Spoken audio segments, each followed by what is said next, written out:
तेलंगाना और अन्य राज्यों के अपकमिंग इलेक्शंस की वजह से सभी पॉलिटिकल पार्टीज ने कमर कस ली है। प्रधानमंत्री नरेंद्र मोदी की तरफ से तेलंगाना को 1 अक्टूबर को 13,500 करोड़ और 3 अक्टूबर को 8,000 करोड़ रुपए का इंफ्रास्ट्रक्चर प्रोजेक्ट का गिफ्ट मिला। 1 अक्टूबर को प्रधानमंत्री नरेंद्र मोदी ने जैकलेयर कृष्णा नई रेलवे लाइन के 37 किलोमीटर लंबे हिस्से का उद्घाटन किया, जिसको बनाने में 500 करोड़ रुपए से अधिक का खर्च हुआ था।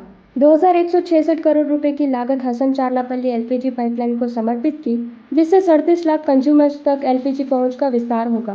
नागपुर विजयवाड़ा में आवश्यक सड़क परियोजना की शुरुआत की गई, जिसकी कुल अनुमानित लागत लगभग 6,400 करोड़ रुपए है। उन्होंने भारतमाला परियोजना के तहत हैदराबाद विशाखापट्टनम कॉरिडोर के हिस्से के रूप में लगभग 2,460 करोड़ रुपए की लागत से विकसित NH 365 BD के 59 किलोमीटर लंबे सूर्यापेट से खम्मम खंड के नए 4 लेन का उद्घाटन किया।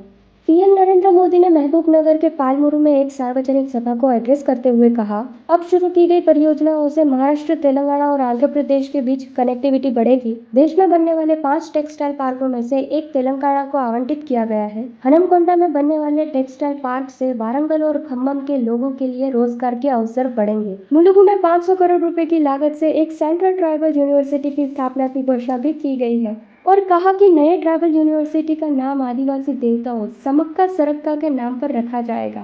उन्होंने निजामाबाद जिले में हल्दी के किसानों के लाभ के लिए नेशनल टर्मरिक बोर्ड की स्थापना की भी घोषणा की है और कहा कि हम राज्य में हल्दी के किसानों के कल्याण के लिए प्रतिबद्ध हैं। प्रधानमंत्री नरेंद्र मोदी 1 अक्टूबर को चुनावी राज्य तेलंगाना पहुंचे, पर तेलंगाना के चीफ मिनिस्टर के चंद्रशेखर राव उनका स्वागत करने और उनकी सभा में शामिल होने नहीं पहुंचे, जो कि फरवरी 2022 के बाद छठी बार हुआ है। प्रधानमंत्री नरेंद्र मोदी ने तेलंगाना के निजामाबाद के एक रैली को संबोधित करते हुए कहा, 100% सच्चाई बताने आया हूं मैं आज।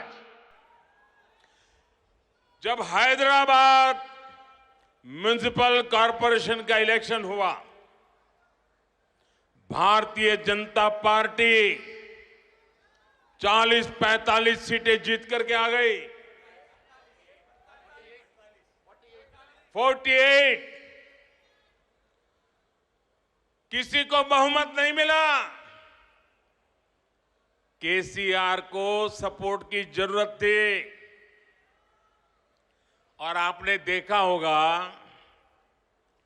हैदराबाद कॉरपोरेशन के चुनाव के पहले वो एयरपोर्ट में पूरी फौज लेकर के मेरा स्वागत करने के लिए आते थे, बढ़िया बढ़िया माला पहनाते थे, बहुत सम्मान करते थे, याद है ना? फिर क्या हुआ भाई, अचानक बंद हो गए। इसका कारण ये है कि हैदराबाद के चुनाव के बाद वो दिल्ली मुझे मिलने आए, बहुत बढ़िया मुझे शाल उड़ाई, बहुत मुझे आदर किया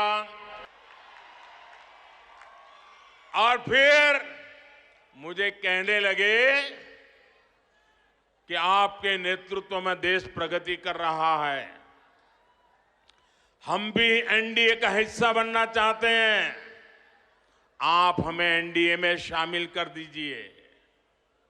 मैंने कहा आगे क्या? बोले हैदराबाद में म्युनिसिपल कॉरपोरेशन में हमारी मदद कर दीजिए।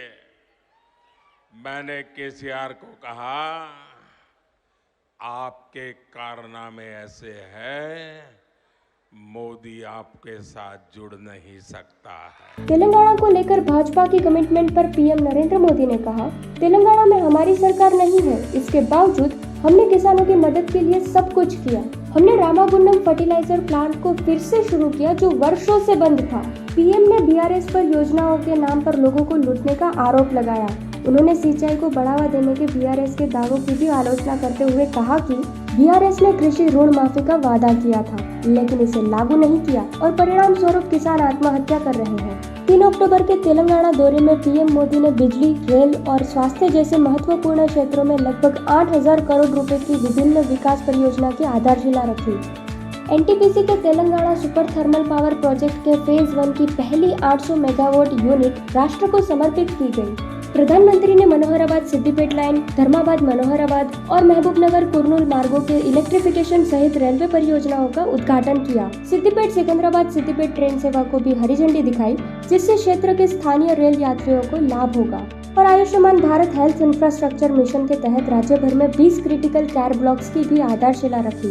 ऐसे ही और भी पॉलिटिकल कैंपेन्स के बारे में जानने के लिए वीडियो को लाइक करें और चैनल को सब्सक्राइब करना ना भूलें।